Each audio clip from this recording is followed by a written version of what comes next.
con xin đế đầu thành kính đảnh lễ cung đón chư tôn hòa thượng, chư thượng tọa, quý ni trưởng ni sư, chư tôn thiền đức tăng ni, nhị bộ đáp lại lời thỉnh cầu của môn đồ pháp quý đã quan lâm chứng minh cho buổi lễ. Tất cả quý Phật tử đồng chắp tay trang nghiêm để thành kính đảnh lễ cung bậc chư tôn thiền đức.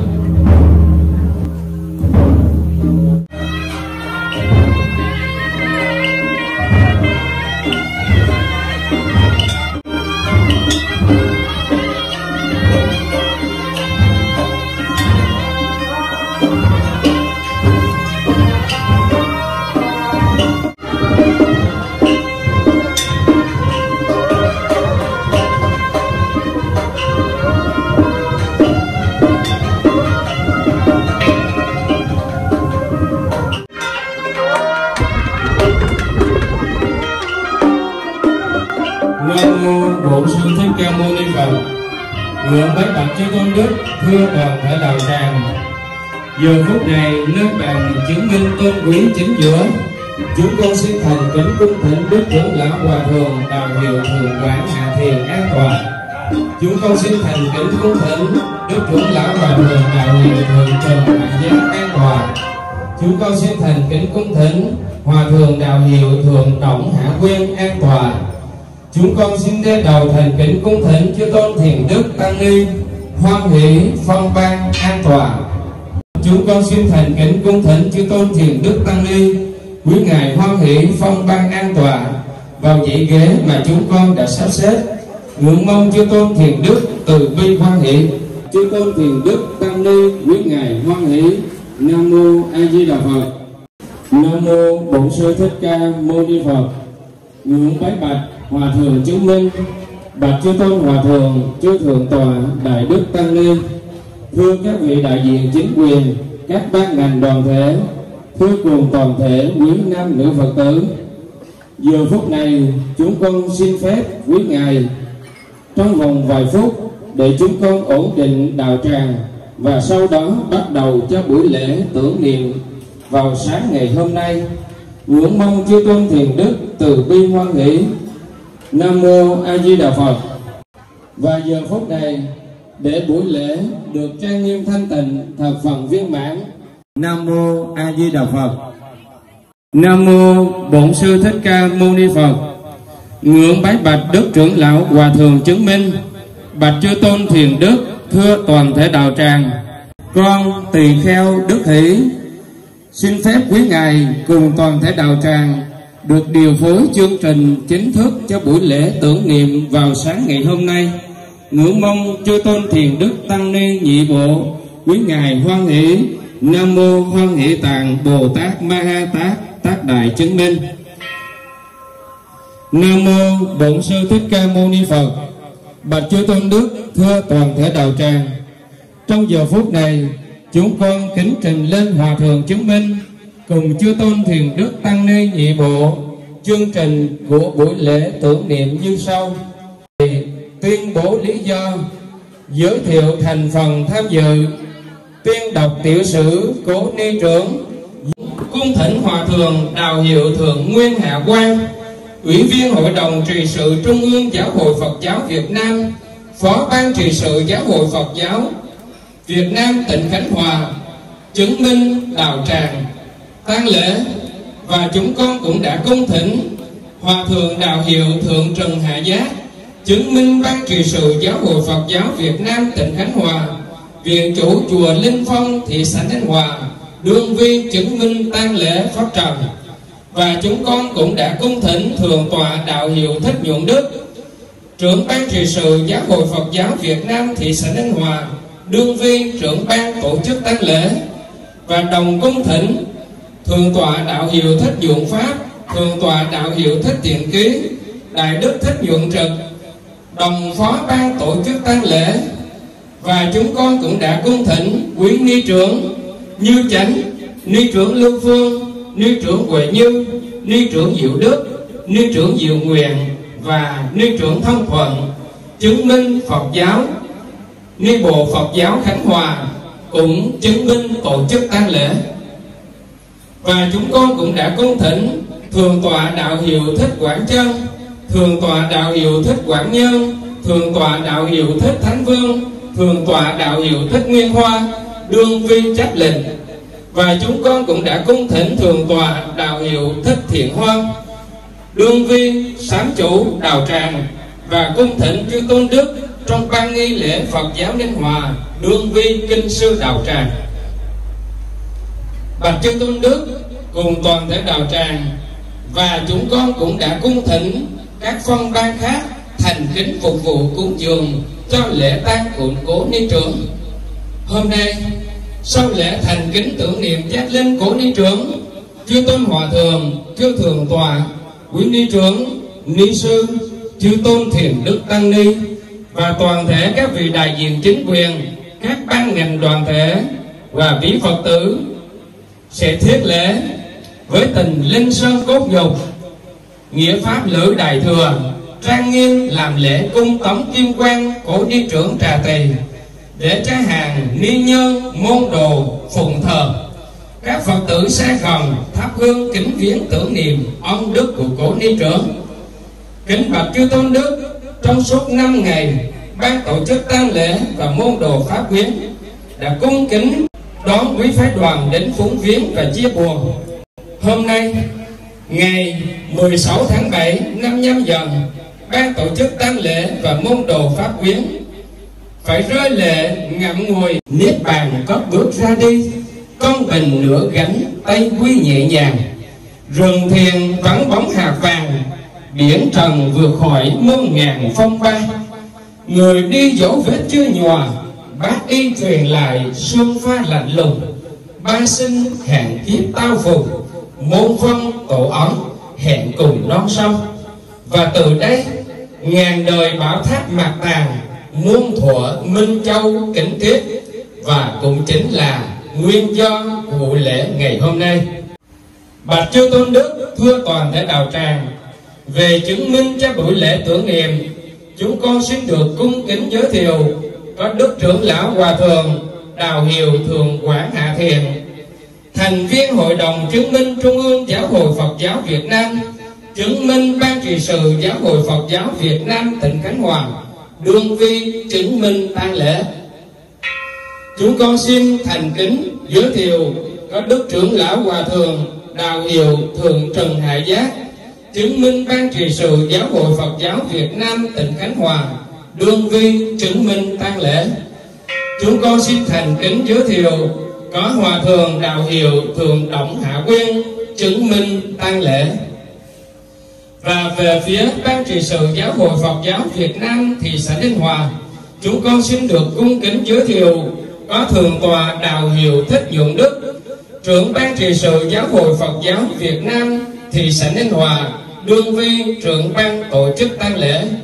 Chúng con xin được cung kính giới thiệu có Thượng tọa Đạo Hiệu Thích Thiện Ký, phó ban tổ chức tang lễ và cũng là phó ban trị sự Phật giáo thị xã Ninh Hòa. Chúng con xin được cung kính giới thiệu có Đại Đức Thích Nhuận Trực, phó ban trị sự Phật giáo thị xã Ninh Hòa, đương vi phó ban tổ chức tang lễ.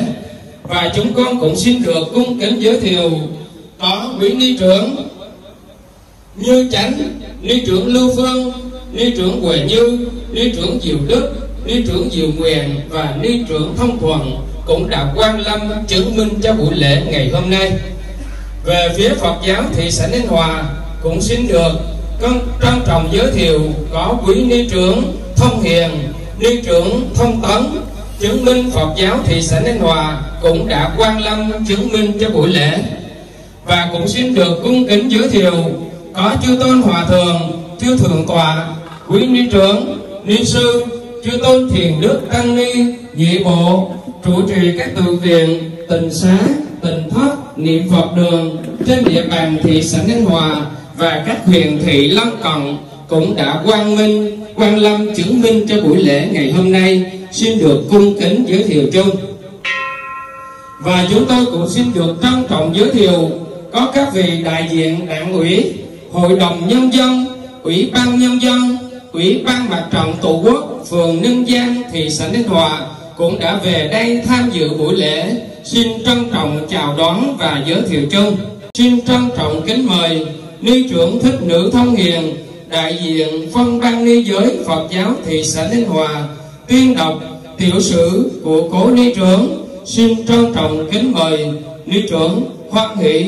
Tiểu sử giác linh cố ni trưởng Thích Nữ Như Minh, sinh 1942, tịch 2202, chứng minh phân ban ni giới Giáo hội Phật giáo Việt Nam tỉnh Khánh Hòa, việc chủ chùa Minh Châu, tổ dân phố Thanh Châu, phường Ninh Giang, thị xã Ninh Hòa, tỉnh Khánh Hòa.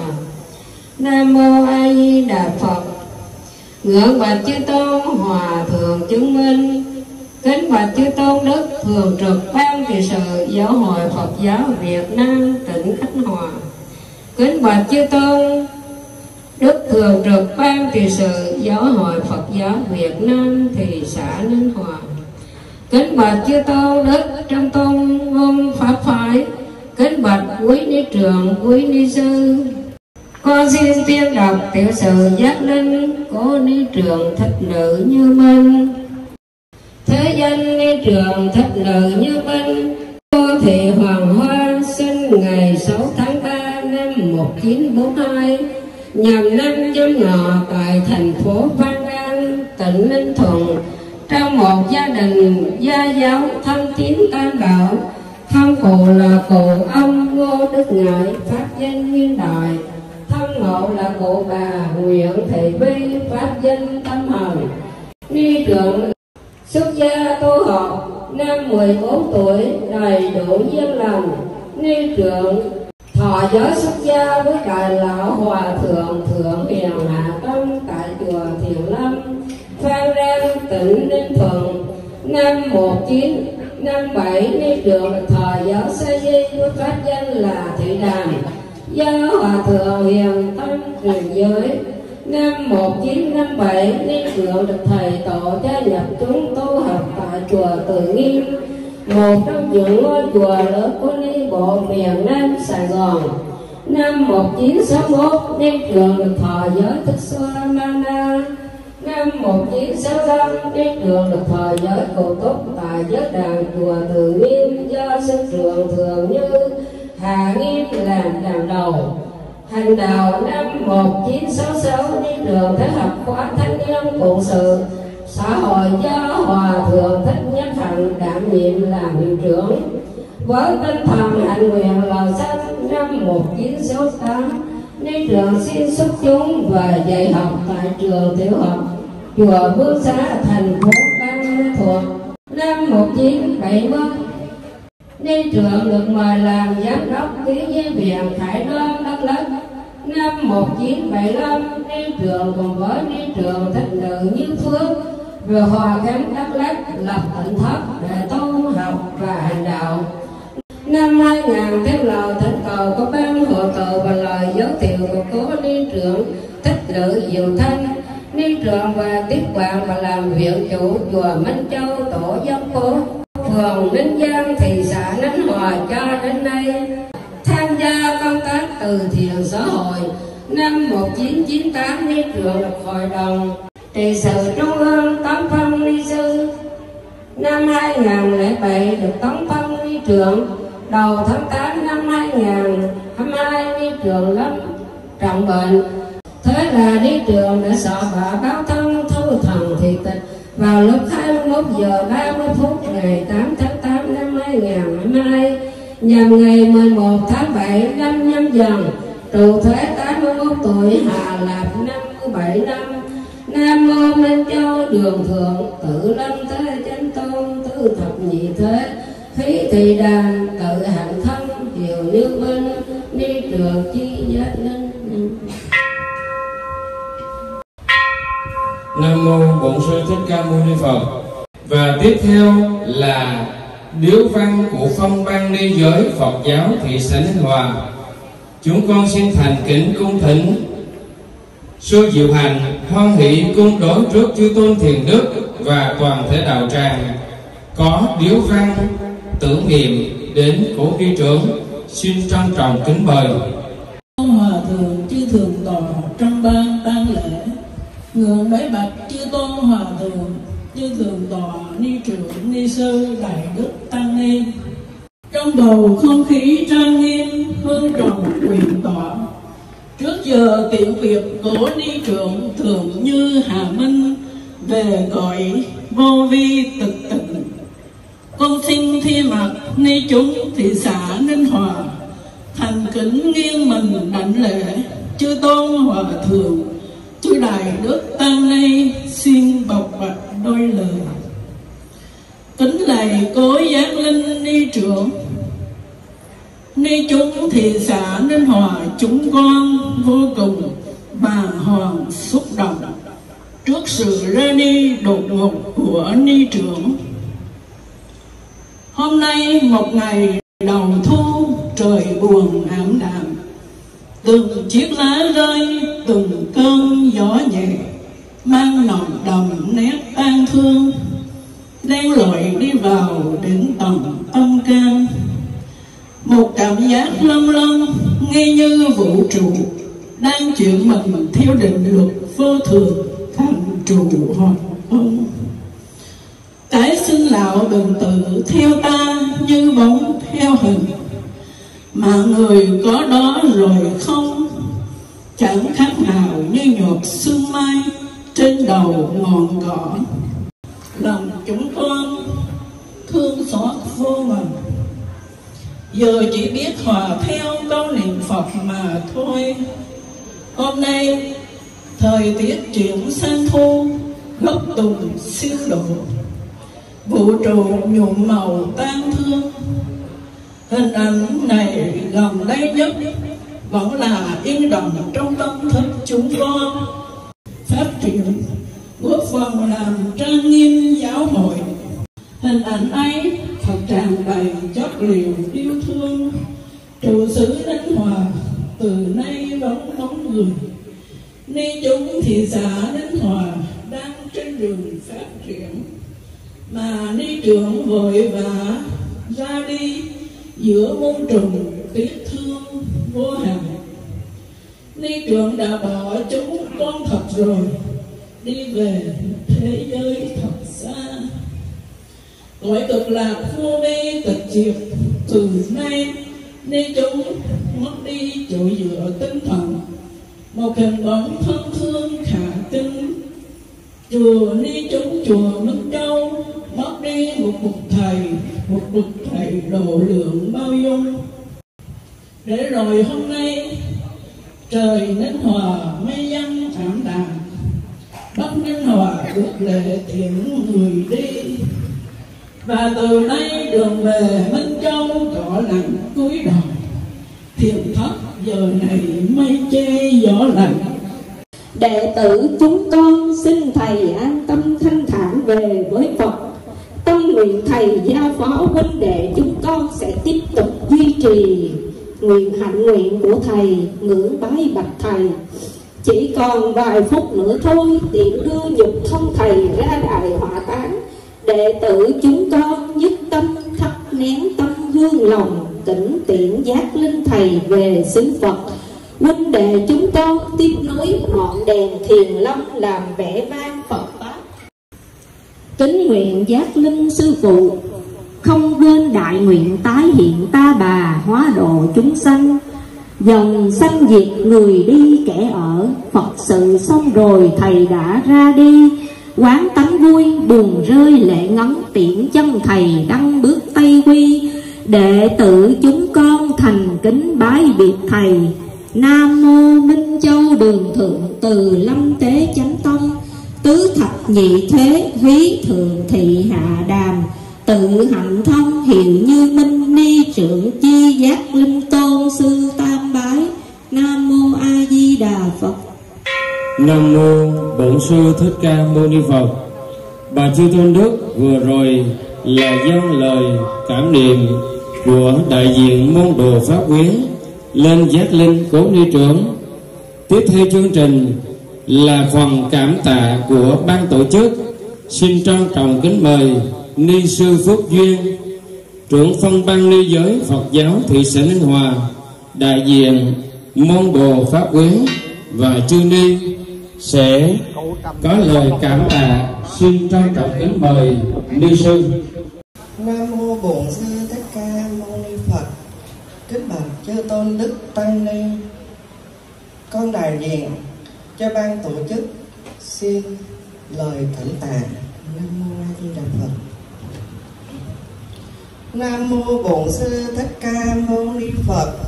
Ngưỡng bái bạch chư tôn hòa thượng, chứng minh ban trị sự Giáo hội Phật giáo Việt Nam tỉnh Khánh Hòa. Kính bạch chư tôn hòa thượng, thượng tọa đại đức tăng ni, ban trị sự Giáo hội Phật giáo Việt Nam tỉnh Khánh Hòa. Kính bạch chư tôn đức tăng ni, trụ trì các tượng viện, từ tịnh xá, tịnh thất, niệm Phật đường, thành phố Hồ Chí Minh, thị xã Ninh Hòa, các tỉnh thành, trường cao cấp trung ương, trường cao cấp Phật học tỉnh Khánh Hòa. Kính bạch quý ngài đã chính thức quang lâm về chùa Minh Châu, chứng minh cầu nguyện có cố ni trưởng chúng con tên là Thượng Như Hạ Minh được cao đăng Phật quốc, đã thành tựu được viên mãn. Chúng con đê đầu đảnh lễ niệm ân quý ngài, chúc quý ngài pháp thể khiên an, tuệ năng thường chiếu, Phật sự được châu viên. Chúng tôi không quên cảm ơn hội đồng Ủy ban Nhân dân, Ủy ban Mặt trận Tổ quốc Việt Nam xã Ninh Hòa, Ủy ban Nhân dân, Ủy ban Mặt trận Tổ quốc Việt Nam xã Ninh Giang, tổ dân phố Thanh Châu, ban dân quân, các hào đảo về chùa Minh Châu thắp hương cúng điếu cầu nguyện tạo thuận lợi cho tang lễ cho cố ni trưởng chúng tôi được thành phần viên mãn. Kính chúc quý vị mạnh khỏe hạnh phúc để phục vụ đất nước quê hương phồn vinh giàu đẹp. Nam mô Hoan Hỷ Tạng Bồ Tát Ma Tát Đại chứng minh.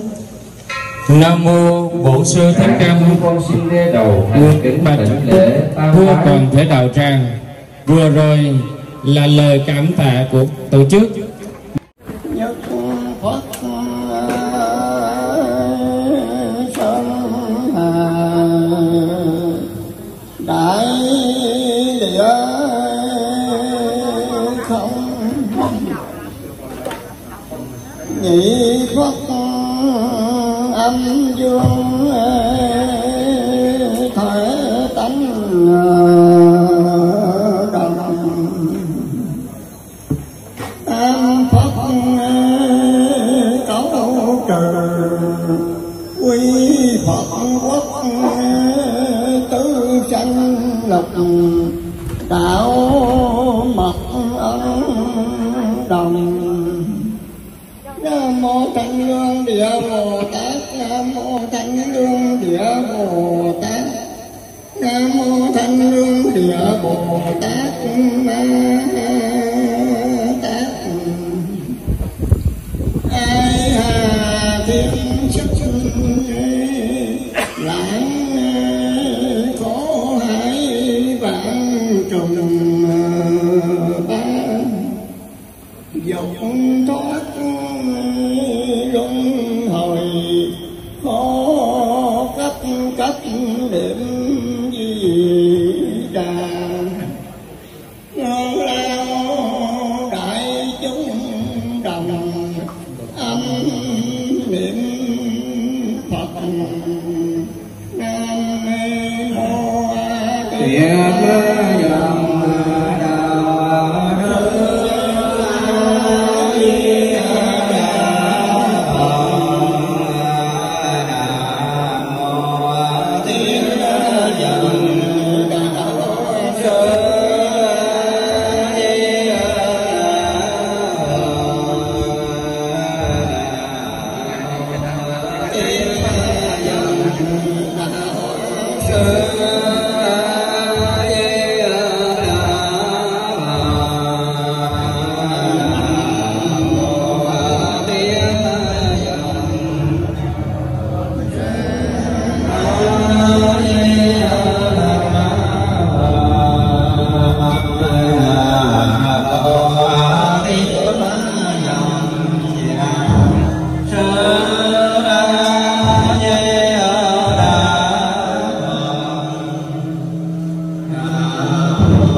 cuộc sống lời dân và các kệ nguyện sâu trí rộng, pháp định ý chân để mà sống để mà làm những điều đem lại lợi mình, lợi người, quá khứ, hiện tại và tương lai.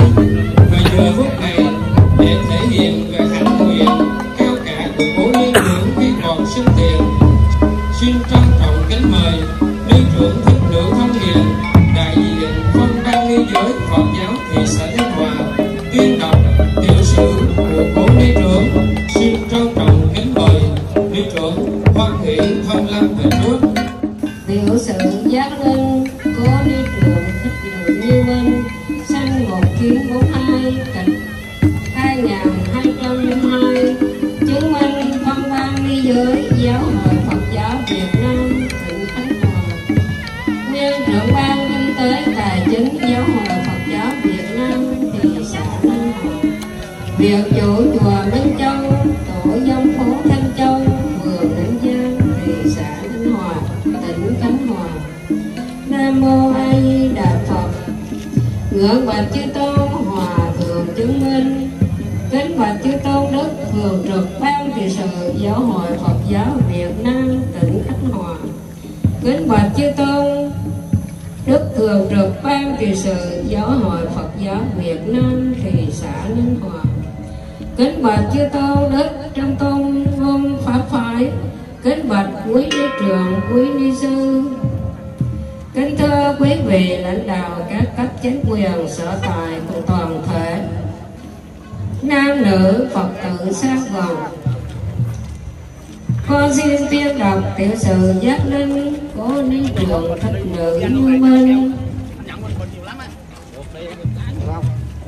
Thế danh Ni Trưởng Thích Nữ Như Minh, Ngô Thị Hoàng Hoa, sinh ngày 6 tháng 3 năm 1942, nhằm năm Châm Ngọ tại thành phố Văn An, tỉnh Ninh Thuận, trong một gia đình gia giáo thân tín tam bảo. Thân phụ là cụ ông Ngô Đức Ngải, pháp danh Nguyên Đại. Thân mẫu là cụ bà Nguyễn Thị Vi, pháp danh Tâm Hồng. Ni Trưởng là con thứ năm trong gia đình, có 3 trai và 4 gái. Xuất gia tu học năm 14 tuổi, thầy tuổi gia bằng. Ni Trưởng thọ giới xuất gia với đại lão hòa thượng Thượng Hiền Hạ Tông tại chùa Thiện Lâm, Phan Rang, tỉnh Ninh Thuận.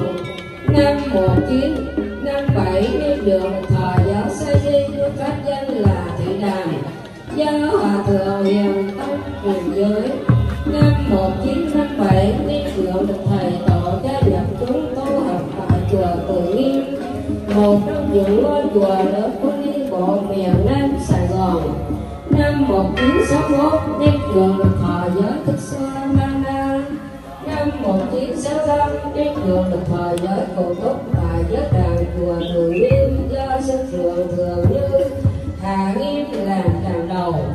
Thành đạo năm 1966, Ni Trưởng tới học khóa thanh niên phụng sự xã hội do hòa thượng Thích Nhất Hạnh đảm nhiệm làm hiệu trưởng. Với tinh thần mọi người vào danh, năm 1968, Ni Trưởng xin xuất chúng và dạy học tại trường tiểu học chùa Phước Xá, thành phố An Thuận. Năm 1971, Ni Trưởng được mời làm giám đốc quý y viện Cải Lương Đắk Lắk. Năm 1975, Ni Trưởng cùng với Ni Trưởng Thích Nữ Nghiêm Phước vừa hòa gắn Đắk Lắk lập Tịnh Thất để tu học và hành đạo. Năm 1976, Ni Trưởng làm các chức vụ chức chủ nhiệm kế toán trưởng viện các xã hòa gắn do chép tiền bồi.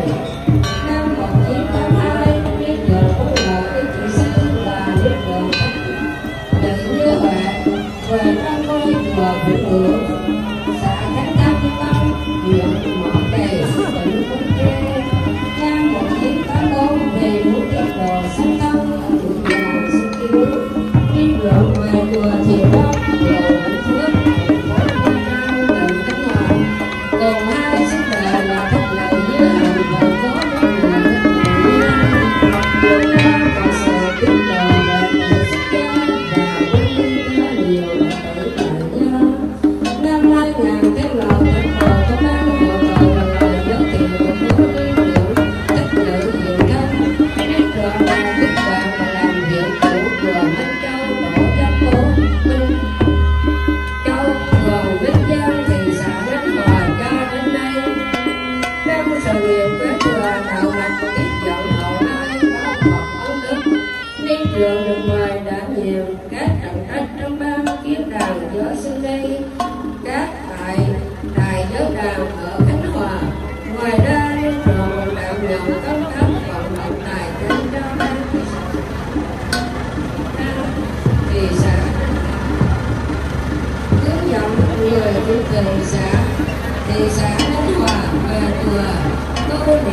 ngày sự có ơn có ơn nhân sư. Năm 2007 được có ơn lý trưởng cầu tháng 8 năm 2022 lý trưởng trọng bệnh và trường sự chăm sóc chu đáo của hàng đệ tử và sự điều trị tận tình của y bác sĩ bệnh viện đa khoa tỉnh Khánh Hòa. Nhưng không qua gọi đi trọn còn nhiều hoài bão gian dọ và hành nghiệp phụng sự chúa toàn.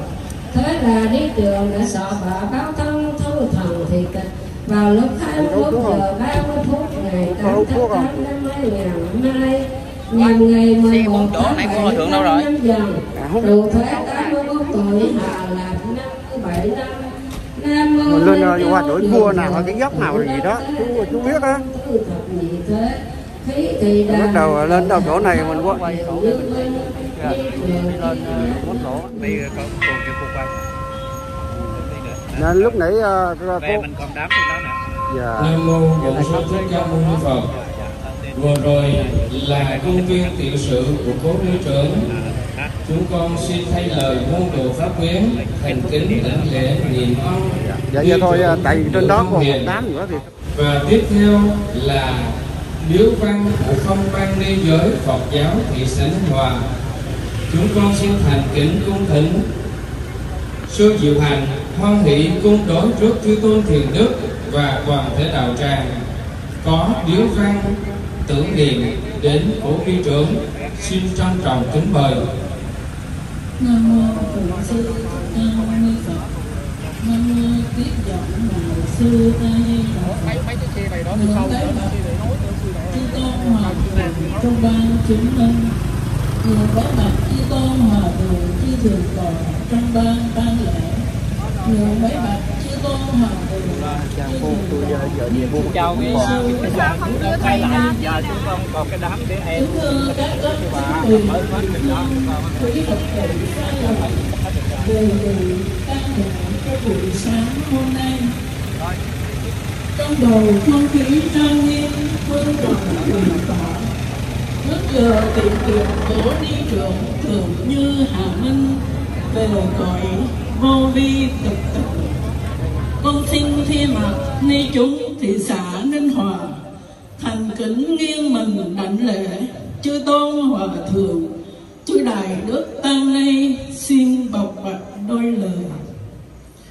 Kính lạy cố giác linh ni trưởng, ni chúng thị xã Ninh Hòa chúng con vô cùng bàng hoàng xúc động trước sự ra đi đột ngột của ni trưởng. Hôm nay một ngày đầu thu, trời buồn ảm đạm, từng chiếc lá rơi, từng cơn gió nhẹ mang nồng đậm nét tang thương, len lỏi đi vào đến tận tâm can.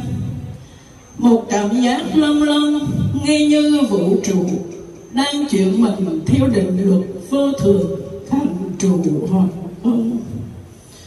Cái sinh lão bệnh tử theo ta như bóng theo hình, mà người có đó rồi không, chẳng khác nào như nhột sương mai trên đầu ngọn cỏ. Ngày sư trưởng nhập viện, chúng con cứ tưởng rằng ni trưởng lành bệnh. Chúng con cùng nhau tụng kinh cầu nguyện cho ni trưởng mau bình phục, trở về có mặt trong ngày từ tứ, để cùng chúng con vui mừng thêm một tuổi hạ. Thế rồi ni trưởng nằm viện chỉ có mấy ngày, đâu ngờ ngày ni trưởng trở về bằng chiếc băng ca với bình oxy móc dòng hơi thở.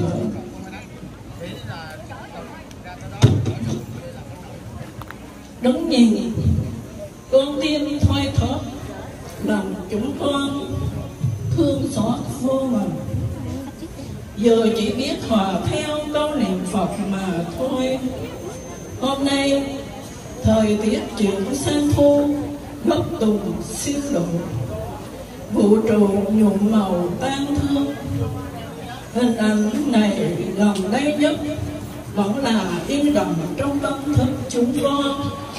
Hình ảnh không thương nhất và cũng là đẹp đẽ nhất. Ngày lễ tưởng niệm tấn thánh tự đạo của gỗ Ni Trưởng Thích Nữ Diệu Quang. Ni Trưởng đi bằng chiếc xe lăn vào rừng, gặp nhau tay bắt mặt mừng, lúc nào cũng chị em. Bình thường có gì cũng chia ngọt xốp vui, nhưng Ni Trưởng ơi, làm sao chúng con quên được những lúc tụng giới, những ngày hội họp khi bàn về Phật sự, chị em cùng nhau nắm tay hòa hợp đoàn kết để đưa Ni chúng đi vào nề nếp kỷ cương, phát triển, góp phần làm trang nghiêm giáo hội. Ni Trưởng là người năng nổ trong mọi Phật sự, công việc thế nhân, lèo lái con thuyền chánh pháp, có khi sóng yên biển đằng, rồi cũng có lúc mưa gió phong ba, làm cho Ni Trưởng phải rơi lệ. Hình ảnh ấy thật tràn đầy chất liệu yêu thương.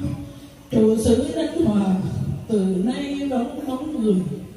Ni chúng thị xã Ninh Hòa đang trên đường phát triển, mà Ni Trưởng vội vã ra đi giữa muôn trùng tiếc thương. Đồ hình phượng tấm kim quan Ni Trưởng Hà Từ như sau. Một, đi về thế giới thật xa, mỗi cực lạc vô vi tịch diệt. Từ nay Ni chúng mất đi chỗ dựa tinh thần, một hình bóng thân thương khả tinh. Chùa Ni chúng chùa Minh Châu mất đi một bậc thầy độ lượng bao dung. Để rồi hôm nay trời Ninh Hòa mây danh ảm đạm, Bắc Ninh Hòa được lệ tiễn người đi.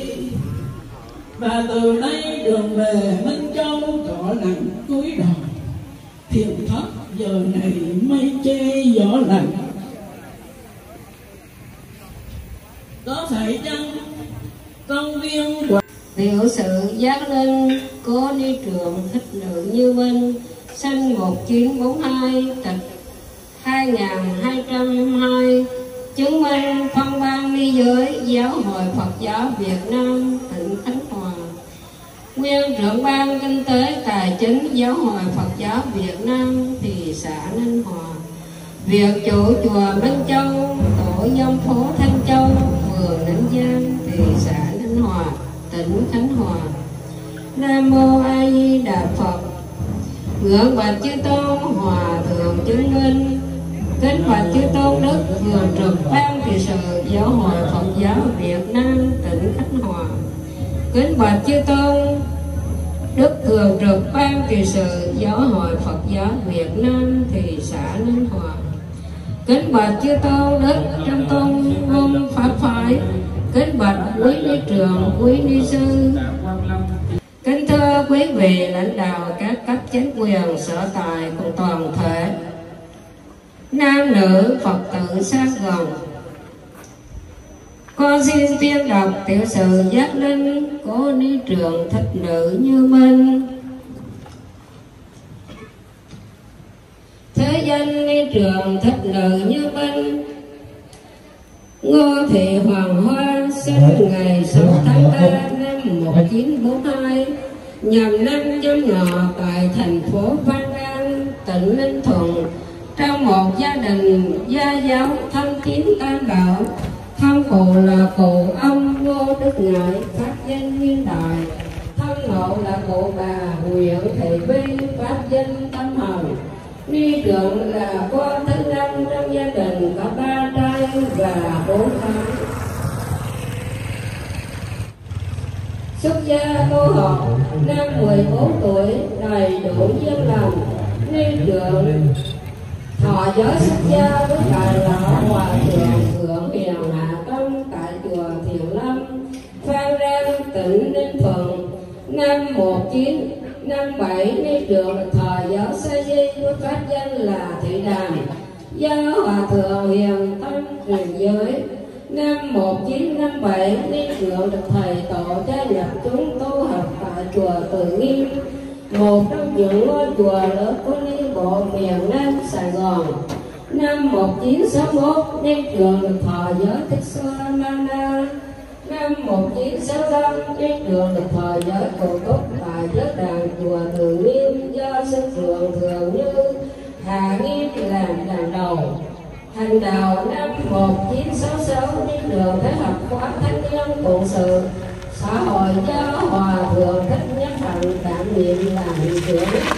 Với tinh thần ảnh hưởng lời sách năm 1968, ni trường xin xuất chúng và dạy học tại trường tiểu học chùa Bướm Xá thành phố Phan Thiết Thuận. Năm 1971, ni trường được mời làm giám đốc tiếng viện Hải Đô Đắk Lắk. Năm 1975, ni trường cùng với ni trường Thích Nữ Nhất Phước vừa hòa đến Đắk Lắk lập hạnh thất để tu học và hành đạo.